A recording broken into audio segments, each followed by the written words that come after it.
I'll continue reading Nicholas Sparks' The Guardian, chapter 12. In the darkness under a silver moon, Richard approached the front door of the rented Victorian he temporarily called home. It was on the outskirts of town, surrounded by farmland, set 100 yards back from the main road. The house was pale in the light, half the height of the shadowed pines that surrounded it.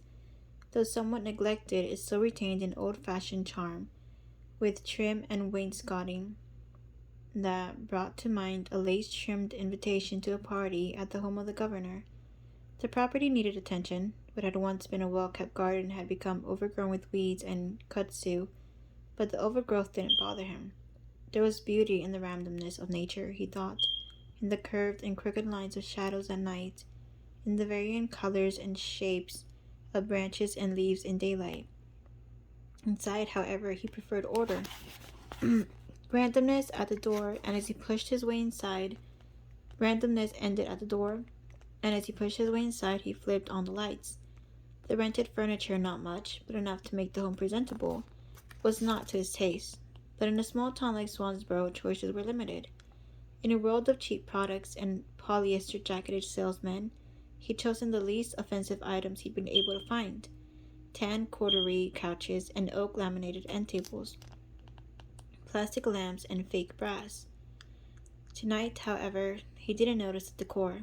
Tonight there was only Julie and the locket, and the way she looked at him only moments before. Again he'd pushed too hard, and again she had called him on it. She was becoming a challenge, but he liked that. He respected that, for what he despised above all was weakness. Why on earth was she living in a small town like this? Julie, he thought, belonged in the city, a place of crowded sidewalks and flashing signs, quick insults and snappy comebacks. She was too sharp, too stylish for a place like this. There was no energy here for her to draw on, nothing to sustain her in the long run.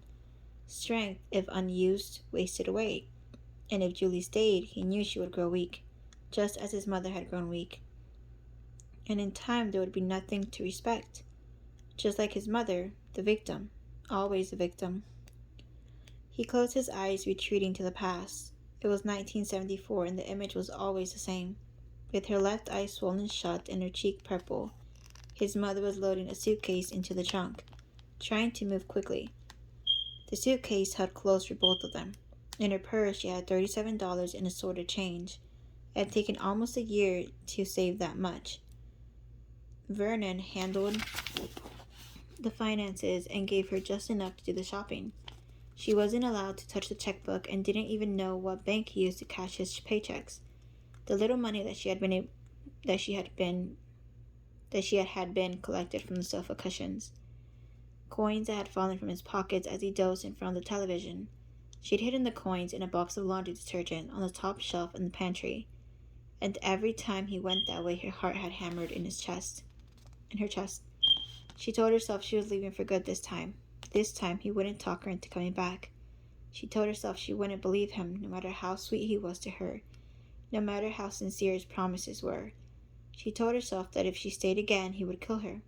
Maybe not this month or the next, but he would kill her.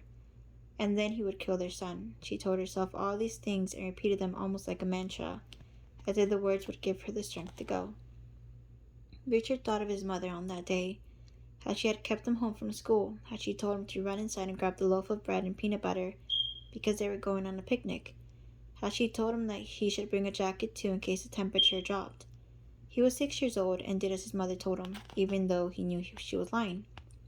He'd heard his mother screaming and crying the night before as he lay in bed, heard the sharp crack as his father's hand connected with her cheek, heard his mother crash into the thin wall that separated his room from theirs, heard her moaning and pleading for him to stop, that she was sorry, that she'd been planning to do the laundry but had to take their son to the doctor instead. He'd listened as Vernon called his mother names and made the same accusations he always did when he was drinking. "He doesn't look like me," his father screamed. "He's not mine." Lying in his bed listening to the screams, he'd prayed that it was true. He didn't want the monster to be his father. He hated him. Hated the greasy shine in his hair when he got home from the chemical factory, the boozy way he smelled that night. Hated the fact that while other kids in the neighborhood got bikes and roller skates for Christmas, he'd been given a baseball bat with no glove or ball. Hated the way he beat his mother when the house wasn't clean enough, or if he couldn't find something his mother had put away. Hated the way they always kept the curtains drawn and how no one had ever been allowed to visit. Hurry, his mother said, motioning with her arm. We want to find a good table at the park. He ran into the house. His father would be coming home for lunch in an hour, as he did every day. Though he walked to work, he took the car keys with him, a ringed jumble connected to his belt with a chain. His mother had removed one of the keys this morning as his father smoked and read the paper and ate the bacon and eggs that his wife had cooked. They should have left right away, right after his father had disappeared over the hill on his way to the plant. Even at 6 he knew that, but instead his mother had sat at the table for hours, smoking one cigarette after the next, her hands shaking. She had neither spoken nor moved from the seat until just a few minutes earlier, but now they were running out of time. She was frantic at the thought that they weren't going to make it, again. He came bursting through the door, carrying the bread and peanut butter and his jacket, and ran toward the car. Even as he ran, he could see that the white of his mother's left eye was red with blood. He closed the door to the Pontiac with a slam as she tried to put the key into the ignition, but missed. Her hands were shaking. She took a deep breath and tried again. This time the engine turned over and she tried to smile. Her lip was swollen and it came out crooked. With her face and bloody eye, there was something terrifying in that smile. She put the car into reverse and backed out of the garage. In the road, they idled for a moment, and she glanced at the dashboard. She gasped. The gas gauge showed that the tank was nearly empty. So they stayed again, as always. That night he heard his mother and father in the bedroom, but there weren't sounds of anger. Instead he heard them laughing and kissing. Later he heard his mother breathing hard and calling out his father's name. When he got out of bed the next morning, his father and mother were holding each other in the kitchen. His father winked, and he watched him lower his hands until they rested on his mother's skirt. He saw his mother blush. Richard opened his eyes. No, he thought. Julie couldn't stay here. Not if she wanted to lead the life she was meant to. The life she deserved. He would take her away from all this. It was stupid of him to have said anything to her about the locket. Stupid. He wouldn't let it happen again. Lost in thought, he barely heard the ringing of the phone, but rose in time to answer before the machine picked up. Pausing for a moment, he recognized the Daytona area code on the caller ID and took a deep breath before he answered. Chapter 13.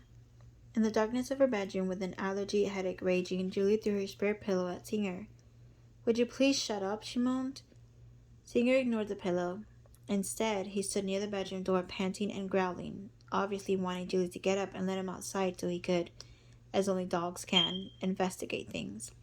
He'd been pacing through the house for the last hour from the bedroom to the living room and back again, and more than once he'd pressed his wet nose against her, making her jump.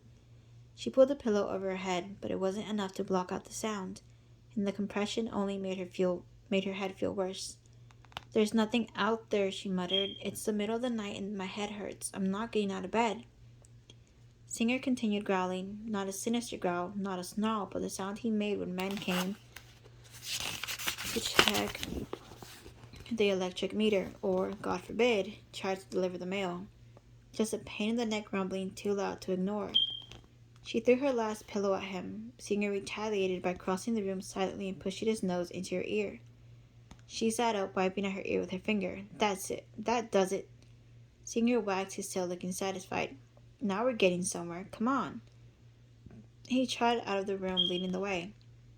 Fine. You want me to prove there's nothing out there, you crazy dog? After rubbing her temples with a groan, Julie got out of bed and staggered toward the living room. Singer was already at the front windows. He pushed aside the curtains with his nose and was looking from side to side. Julie peeked out as well, seeing nothing. See? Nothing. Just like I told you. Singer wasn't placated. He moved to the door and stood before it. If you go out, don't expect me to wait up for you. Once you're out, you're out. I'm going back to bed. My head really hurts. Not that you care. Singer didn't seem to care. Fine, she said. Have it your way. She opened the door, though she expected Singer to bolt toward the woods. He didn't. Instead, he moved onto the porch and barked twice before lowering his nose to sniff. As he did so, Julie crossed her arms and looked around. Nothing. No sign that anyone had been there at all, with the exception of frogs and crickets. It was quiet. The leaves were still. The street was empty. Satisfied, Singer turned and headed back inside. That's it? You got me out of bed for that?" Singer looked up at her. "The coast is clear," he seemed to say. "No reason to be worried. You can go ahead and go back to sleep now." Julie scowled at him before heading back to the bedroom. Singer didn't follow. Instead, as she squinted over his shoulder on her way back to bed, she saw him sitting by the window again, the curtains pushed aside. "Whatever," she mumbled. In the bathroom, her head still pounding, she took some Tylenol PM to help her sleep. When he started snarling and barking again an hour later, this time in earnest, Julie had closed the bedroom door and turned on the bathroom fan. Didn't hear it. The next morning, standing in the driveway beneath the balled-up sun and sky so blue that it looked artificial, Julie wore sunglasses. Remnant of her headache still lingered. It wasn't nearly as blinding as it had been the night before. Singer stood beside her as she read the note tucked beneath the windshield wiper of her Jeep. "Julie, I was called out of town for an emergency, so I won't be able to see you for a couple of days. I'll call as soon as I can. I won't stop thinking about you. Richard." Julie glanced at Singer. "So that's what all the noise was about?" she asked, holding the note in her hands. "Richard?" Singer looked smug as only he could. "See? I told you someone was here." The Tylenol had left her feeling groggy and lethargic, with an acidic taste in her mouth, and she wasn't in the mood for his superior attitude. "Don't give me that. You kept me up for hours, and it's not like you don't know him, so get over it." Singer snorted and jumped into the Jeep. He didn't even come to the door. Julie closed it back and slid into the front seat. In the rearview mirror, she saw Singer circle once and sit with his back to her. "Yeah, well, I'm mad at you too." On the way to work, as she glanced in the mirror again, Singer still hadn't turned around. Nor did he lean his head over the side, letting the wind flap his tongue and ears as he usually did. As soon as she parked the car, Singer hopped out. Even though she called to him, he continued on his way, crossing the street and heading toward the garage. Dogs. Sometimes she thought they were as childish as men. Mabel was on the phone, canceling Andrea's appointments. Andrea wouldn't be coming in, since she was taking another personal day. At least she called this time, Mabel thought. No doubt Andrea would come in with some wild story. On her last personal day, she claimed to have seen Bruce Springsteen walking through the Food Line parking lot and had followed him all day before realizing it wasn't him. The question of why Bruce Springsteen would have been at the Swansboro Food Line had never seemed to enter her mind. When she heard the door jingle behind her, Mabel turned and saw Julie. As she reached for the box of Milk-Bone biscuits she kept on hand for Singer, she noticed that Julie had come in alone. "Where's Singer?" Mabel asked. Julie set her purse on a shelf beside her station. "I guess he went to visit Mike." "Again?" "We had a fight." She said it exactly the way she used to after having an argument with Jim, and Mabel smiled. Only Julie didn't seem to understand how ridiculous it sounded to other people. "A fight, huh?" Mabel said. "Yeah, so I guess he's off pouting now, like he's punishing me for having the nerve to yell at him. But he deserved it." "Ah," Mabel said. "So what happened?" Julie told Mabel about the night before. "He left a note to apologize?" Mabel asked. "No, he did that yesterday when I got home. The note was just to let me know he'd be out of town for a couple days." Though Mabel wanted to ask how the apology had gone, it was obvious that Julie wasn't in the mood to talk about it. Mabel put the Milk-Bone box back in the cabinet and glanced toward Singer's blanket in the corner. "It looks sort of empty here without him," she said. "Kind of like someone removed the couch or something." "Oh, he'll be back in a little while. You know how he is." To their surprise, however, 8 hours later, Singer still hadn't returned. "I tried to bring him back a couple of times," Mike said, looking as perplexed as Julie felt. "But he wouldn't follow me out, no matter how much I called. I even tried bribing him with some beef jerky, but he wouldn't leave the garage. I considered dragging him, but to be honest, I didn't think he'd let me." Julie looked at Singer. He was sitting beside Mike watching Julie, his head tilted to the side. "You still mad at me, Singer?" she asked. "Is that what this is about?" "Why would he be mad at you?" "We had a fight." "Oh," he said. "You just going to sit there, or are you going to come over?" she asked. Singer licked his lips but didn't move. "Singer, come," she commanded. Singer stayed where he was. "Heel." Though she'd never given him that particular command, she didn't know what else to say. And just when it seemed like she was beginning to get upset, Mike flipped his hand.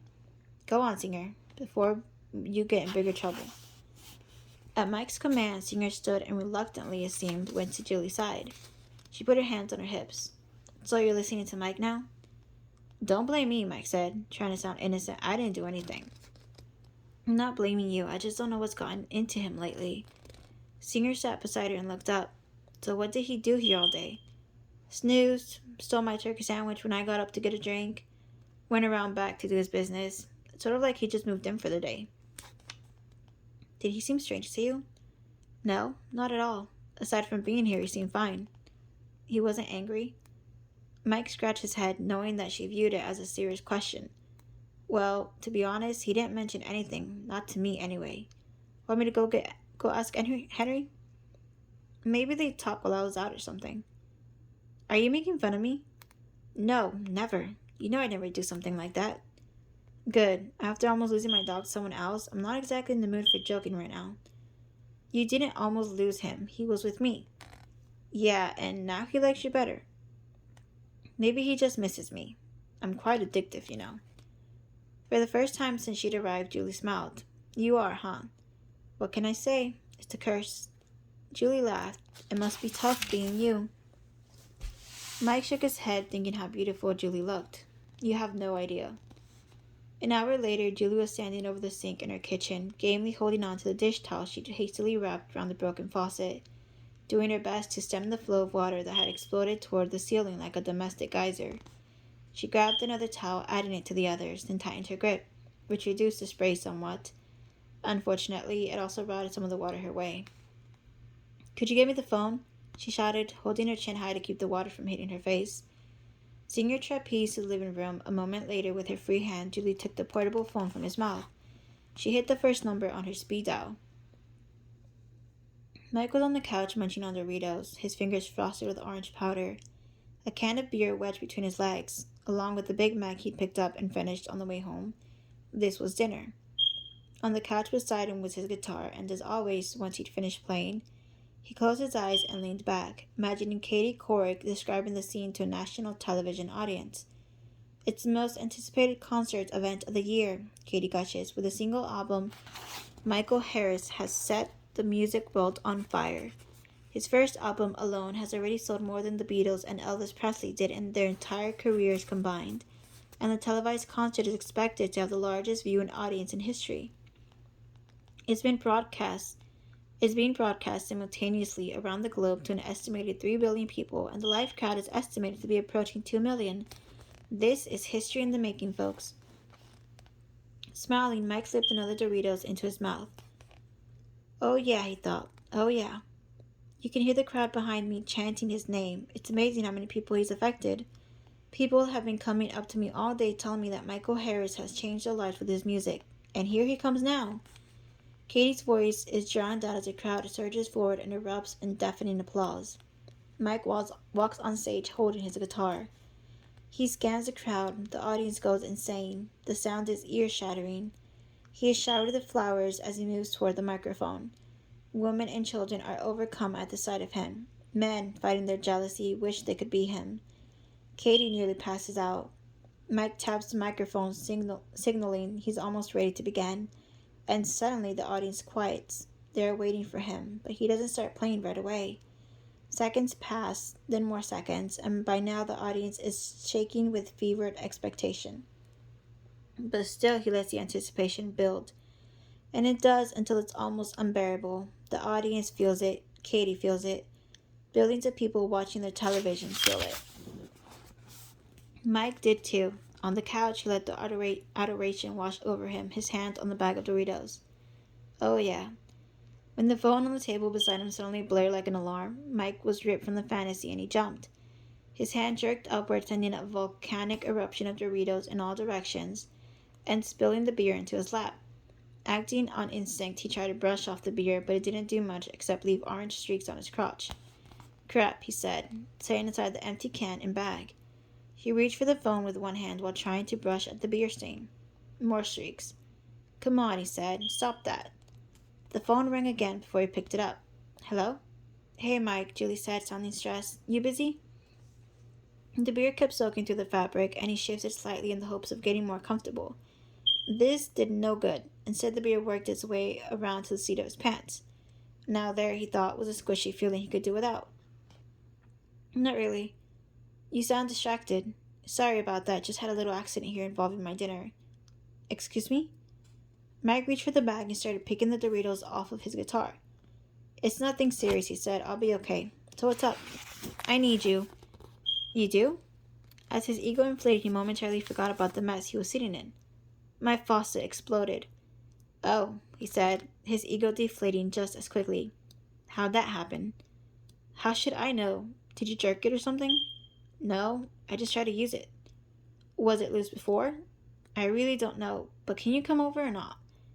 He made an instant decision. I'd have to change my pants first. Excuse me? Never mind, I'll be there in a few minutes. I have to swing by the hardware store to get you a new faucet. You won't be long, will you? I'm stuck holding a rag here and I've got to go to the bathroom. If I cross my legs any harder, I'm going to snap my knees. I'm on my way. In his haste to get dressed and out the door, coupled with the prospect of seeing Julie, he fell only once as he pulled on his pants. It seemed pretty reasonable to him under the circumstances. 14. Julie? Mike called out as he entered the house. Julie craned her neck, loosening her grip slightly on the rags. I'm here, Mike. I think something happened, though. It doesn't seem to be leaking anymore. I just shut off the water with the valve up front. It should be fine now. Mike poked his head into the kitchen, and one word came immediately to mind. Breast. Julie, soaked to the point that he could clearly see the outlines of her breast, looked as though she'd been targeted during spring break by rowdy boys, the kind who consider drinking gallons of beer and wet t-shirt contests the high point of their existence. You have no idea how much I appreciate you coming over like this, Julie said. She shook the excess water from her hands and unwrapped the faucet. Mike barely heard her. Don't stare at her breast, he told himself. Whatever you do, don't stare at her breast. A gentleman wouldn't stare. A friend wouldn't stare. Squatting, he opened his toolbox. Singer sat beside him and sniffed the box, as if looking for goodies. No problem, he mumbled. Julie began to wring out the rags one at a time. I mean it. I hope I didn't drag you away from anything important. Don't worry about it. Julie pulled her t-shirt away from her skin and looked at him. Are you okay? She asked. Mike began fishing around for the basin wrench, a long, thin plumbing tool used to reach bolts in difficult places. I'm fine. Why? You're kind of acting like you're upset. I'm not upset. You won't even look at me. I'm not staring. That's what I just said. Oh. Mike? Here it is, he said suddenly, thanking God for the opportunity to change the subject. I was hoping I put this in here. Julie kept staring at him, puzzled. I think I'm going to go change, she said finally. I think that's probably a good idea, Mike muttered. The job at hand gave Mike something to focus on, and he took to it immediately, if only to clear Julie's image from his mind. He spread around some towels he grabbed from the linen closet and soaked up most of the thin film spread across the floor, then emptied the cupboard below the sink, stacking the bottles of various cleansers on either side of the doors. By the time Julie got back, he was already working to replace the faucet. Only his torso and lower body were readily visible. Both his legs were sticking out. Despite the towels, there were wet circles on either knee where he'd had to kneel. Singer was lying beside him, his head pushed into the darkened space beneath. Would you stop panting? Mike complained. Singer ignored the comment, and Mike exhaled, making a point to breathe through his mouth. I'm serious. Your breath stinks. Singer's tail vibrated up and down. And give me some room, will you? You're in the way. Julie saw him push, or rather try to push Singer without much effect. Chilled, she slipped into a pair of jeans and a light sweatshirt. Her hair was still wet, though. She'd brushed it back away from her face. How's it going under there? She asked. At the sound of her voice, Mike raised his head, bumping it on the sink trap. Singer's breath was hot on his cheeks, the odor making his eyes water. Good. I've just about got it done. Already? It's not that hard. Just have to remove a couple of nuts and the faucet pops off. I didn't know what kind of faucet you wanted, so I just grabbed the one that looks like your old one. I hope that's okay. She glanced at it. That's fine. Because I could go get a different one if it's no big deal. No, as long as it works, it's perfect. She saw his arm start to crank the wrench again, and to her surprise, she caught herself eyeing the wiry muscles of his forearms as he worked. A moment later, she heard a plink as something dropped beneath the cabinet. Got it, he said. He slid out from under the sink, and seeing that she changed, felt himself relax. It was easier this way, less threatening, less breasty. He stood and lifted the old faucet free, then handed it to her. You really destroyed that thing, he said, pointing to the gaping hole at the top. What did you use to turn it on? A hammer? No, dynamite. You might want to use a little less next time. She smiled. Can you tell what went wrong with it? Just old, I guess. It's probably original with the house. It's the one thing I haven't had to replace around here, but I probably should have looked at it the last time I fixed your disposal. So you're saying it was your mistake? If you say so, he said. I mean, if it makes you feel better and all. But give me another minute here and I'll have everything up and running, okay? Sure. He put the new faucet in place, crawled back underneath, and hooked it up. Then, excusing himself from the kitchen, he vanished out the door for a moment, seeing her trailing close behind. After turning the water valve back on, he came in and tried the faucet, making sure it wasn't leaking. Looks like you're good to go. I still think you made that look too easy, she said. Before you got here, I was wondering which plumber to call if you couldn't get it done. Mike feigned offense. I can't believe that after all this time you would even think of such a thing. Julie laughed as he squatted to start putting the cleansers back. Oh no, you don't. Let me get that, she said, kneeling next to him. I can do something. As they were putting things away, Julie more than once felt his arm brush against her and wondered why she even noticed it at all. A minute later, the cupboard was closed and the towels were bundled up, still dripping. She left the kitchen for a moment to throw them in the laundry room, while Mike put his tools away. When she came back, she headed straight for the refrigerator. I don't know about you, but I need a beer after all the excitement this evening. Do you want one? I'd love one. Julie grabbed 2 bottles of Coors Light and handed one to Mike. After twisting off the cap, she cleaned her bottle against his. Thanks for coming over. I know I said it already, but I had to say it again. Hey, Mike responded. That's what friends are for, right? Come on, Julie said, waving the bottle. Let's sit on the porch with these. It's too nice to stay inside. She started toward the door, then suddenly stopped. Wait, did you say you've already eaten dinner? When I called you earlier, I mean. Why? Because I'm starved. In all the commotion, I didn't get a chance to eat. You up for sharing a pizza? Mike smiled. That sounds great. Julie started toward the phone, and as she moved away, Mike wondered if the evening would somehow end up breaking his heart. Ham and pineapple, okay? She called out. Mike swallowed. Whatever you want is fine with me. They sat in the rockers on the porch, the heat of their skin escaping into the cool evening, cicadas humming and mosquitoes circling just outside the screen. The sun had finally dipped from sight, the last rays of light reflected from the horizon shining beneath the trees. Julie's home, which sat on a half-acre, was bordered on the back and sides by vacant wooded lots, and when she wanted to be alone, this was the place she went. It was also the reason she and Jim had bought the home in the first place. Both of them had always dreamed of owning an older home with graceful wrap-around porches. Though the house desperately needed work, they'd put in their offer the same day they'd walked through it. Singer was dozing on the porch and the steps, one eye popping open every now and then, as if to make sure he wasn't missing anything. In the waning light, Julie's features took on a pale glow. This reminds me of the first time we met, Mike said, smiling. Do you remember that? When Mabel invited all of us over to her place so we'd have a chance to meet you? How could I forget? It was one of the most terrifying moments of my life. But we're such nice people. I didn't know that. Back then, you were all strangers to me. I had no idea what to expect. Even with Jim? Especially with Jim. It took me a long time to realize why he did what he did for me. I mean, I'd never known anyone like him, and I had a hard time believing that there were people out there who were just good. I don't think I said a single word to him that night. You didn't. The next day, Jim mentioned that to me.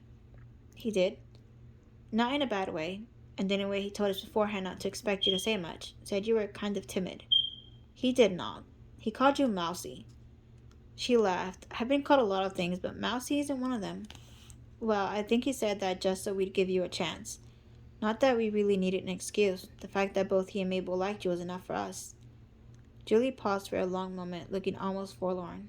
It's so hard for me to believe that I'm here sometimes, she said. Why? Just the way things worked out, I mean. I never even heard of Swansboro until Jim mentioned it. And here I am, 12 years later, still hanging around. Mike looked at her over his bottle. You sound like you want to leave. Julie tucked one leg beneath her. No, not at all. I like it here. I mean, there was a while there after Jim died that I thought I should start over someplace new, but I just never got around to it. And besides, where would I go? It's not like I wanted to live near my mom again. Have you talked to her lately? Not for a few months. She called me on Christmas and said she wanted to come up and visit, but I haven't heard from her since. I think she said that so I'd offer to send her money for the flight or something. But I wasn't about to do that. It would just open old wounds. I know that's gotta be hard. It is sometimes, or it used to be anyway, but I don't really allow myself to think about it much anymore. When I first started going out with Jim, I wanted to make contact with her, if only to let her know that everything had worked out for me. I guess I wanted her approval. It's strange that I cared about that, but as disappointing as she was as a mother, it was still important. But not anymore. Not so much. She didn't show up for the wedding, she didn't show up for the funeral. After that, I just sort of gave up. I mean, I'm not rude when she calls, but there's not much feeling there. I may as well be talking to a stranger. As she spoke, Mike stared toward the darkening shadows near the trees. In the distance, small bats appeared and disappeared in blinks, as if they'd never been there at all. Henry drives me nuts half the time, and my parents are just as wacky as he is, but it's nice to know they're around for support. I don't know what I'd do without them. I don't know if I could make it on my own like you have. She looked at him. You'd make it. Besides, I'm not totally alone. I've got Singer here, and I've got my friends. That's enough for now. Mike wanted to ask for Richard to fit into that equation, but decided not to. He didn't want to ruin the mood, nor did he want to ruin the light, easy feeling he had now that his beer was almost finished. Can I ask you a question? Julie said. Sure. Whatever happened with Sarah? I thought you two had something special going, and then all of a sudden, you weren't seeing each other anymore. Mike adjusted himself in the chair. Oh, you know. No, not really. You never told me why it ended. There wasn't much to tell. That's what you always say, but what's the real story? Mike was quiet for a long moment before shaking his head. You don't want to know. What'd she do? Cheat on you? When Mike didn't answer, Julie suddenly knew her guess was correct. Oh, Mike, I'm sorry. Yeah, me too. Or I was, anyway. It was some guy from work. His car was at her house when I went by one morning. What did you do? You mean, did I get angry? Of course, but to be honest, it wasn't entirely her fault. I hadn't exactly been the most attentive boyfriend at the end. I guess she felt neglected. He sighed, rubbing a hand over his face. I don't know. I guess part of me knew it wasn't going to last, so maybe I stopped trying. And then something was bound to happen. Neither said anything for a moment, and noticing he was almost empty, Julie pointed to his bottle. Need another one? Probably, he said. You got it. She rose, and Mike scooted the rocker back a little to make room for her, watching as the door slapped shut behind her. He couldn't help but notice how good she looked in jeans. He shook his head, forcing the thought away. Now was not the time for that. If they were having wine and lobster, maybe, but pizza and beer? No. This was just a casual night, the way things used to be, before he'd done something as crazy as allowing himself to fall in love with her. He still wasn't sure exactly when it had happened. After Jim had been gone for a while, he knew that, but he couldn't pin it down any more than that. It wasn't as if a light had suddenly blinked on. It was more like a surprise, like sunrise, where the sky grows lighter and lighter, almost imperceptibly, before you realized it was morning. When Julie came back out, she handed him the bottle and took her seat again. Jim used to say that too, you know. What? Probably, when I asked him if he wanted another beer. Did he get that from you? Probably. She laughed. Do you still think about him? Mike nodded. All the time. I do too. I'm sure. He was a good guy. A great guy. You couldn't have done any better. And he used to tell me that he couldn't have done any better either. She leaned back in her seat, thinking how much she liked what he said. You're a good guy too. Yeah, me and about a million others. I'm not like Jim was. Sure you are. You're from the same small town. You had the same friends. You like to do the same things. For the most part, you two seem more like brothers than you and Henry. Except, of course, for the fact that Jim could never have fixed that faucet. He couldn't fix anything. Well, Henry couldn't have fixed it either. Really? No, Henry could have fixed it. But he wouldn't have. He hates getting his hands dirty. That's funny, considering you two own a garage. Tell me about it. But I don't mind. To be honest, I like what I do a whole lot more than his part of the job. I'm not a big fan of paperwork. So I guess being a loan officer is out, huh? Like Jim was? No way. Even if I could somehow con my way into getting the job, I wouldn't last more than a week. I'd approve everybody who walked in the door. I'm not real good at saying no when someone really needs something. She reached over, touching his arm. Gee, really? He smiled, suddenly at a loss for words, wishing with all his heart that the touch would last forever. The pizza arrived a few minutes later. A pimply teenager wearing glasses with thick black frames examined the ticket for an inordinately long time before stammering out the total. Mike was reaching for his wallet when Julie nudged him out of the way, holding her pocketbook. Not a chance. This one's on me. But I'll eat more. You can eat the whole thing if you want, but I'm still paying.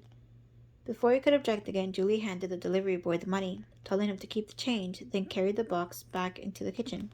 Paper plates, okay? I eat off paper plates all the time. I know, she said, winking, and I can't tell you how sorry I am for you.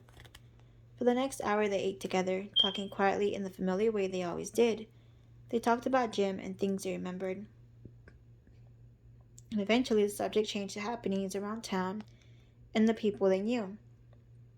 From time to time, Singer would whine, looking as if he felt ignored, and Mike would toss a piece of crust his way without a break in the conversation. As the evening slowly wound down, Julie found herself holding Mike's gaze a little longer than usual. It surprised her. It wasn't as if he'd done or said anything out of the ordinary since he'd come over. It wasn't even that they were sitting alone on the porch and sharing dinner, almost as if the evening had been planned in advance. No, there was no reason for her to feel differently tonight, but she didn't seem able to control it. Nor, she realized, did she really want the feeling to stop, though that didn't make sense either. In his sneakers and jeans, his legs propped up on the railing, his hair mussed, he was cute in an everyday guy kind of way. But then she'd always known that, even before she started dating Jim. Spending time with Mike, she reflected, wasn't like the dates she'd recently been on, including the past weekend with Richard.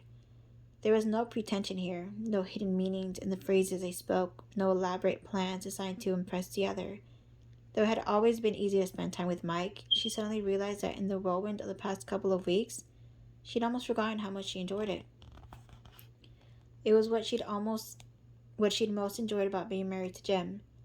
It wasn't only the heady flush of emotions when they'd made love that had enthralled her.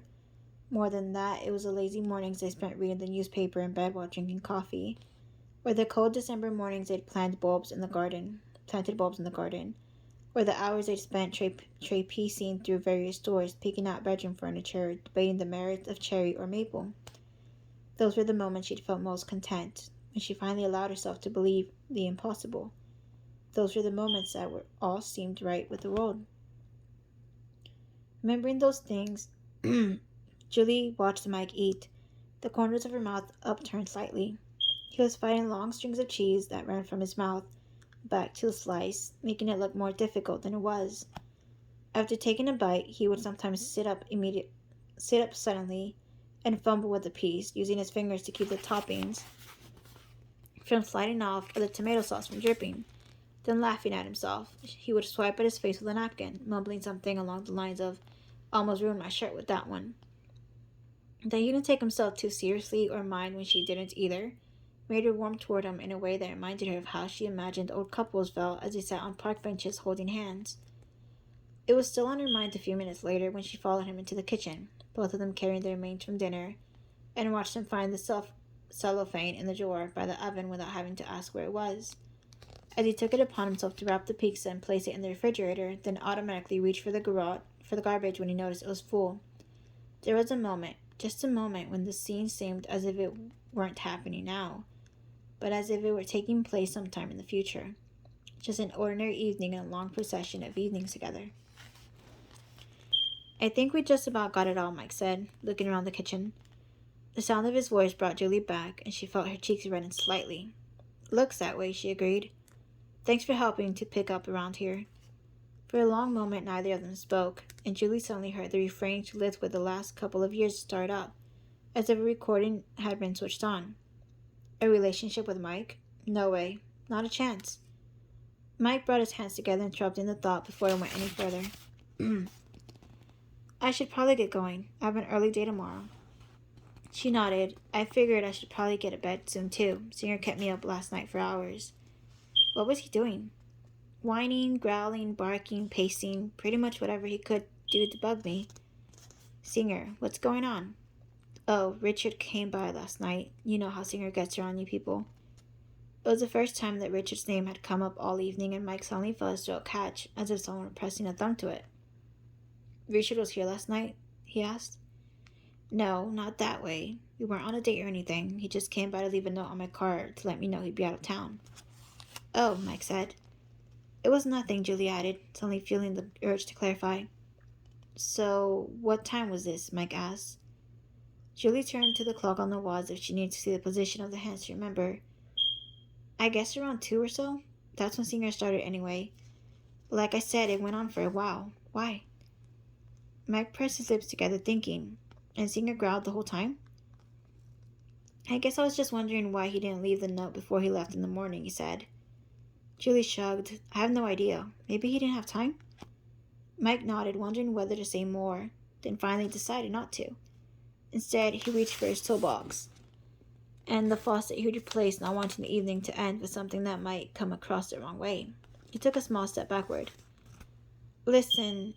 Julie ran a hand through her hair, noticing for the first time a small mole on his cheek that looked almost ornamental, as if it had been dotted there by a makeup artist looking for exactly the right effect.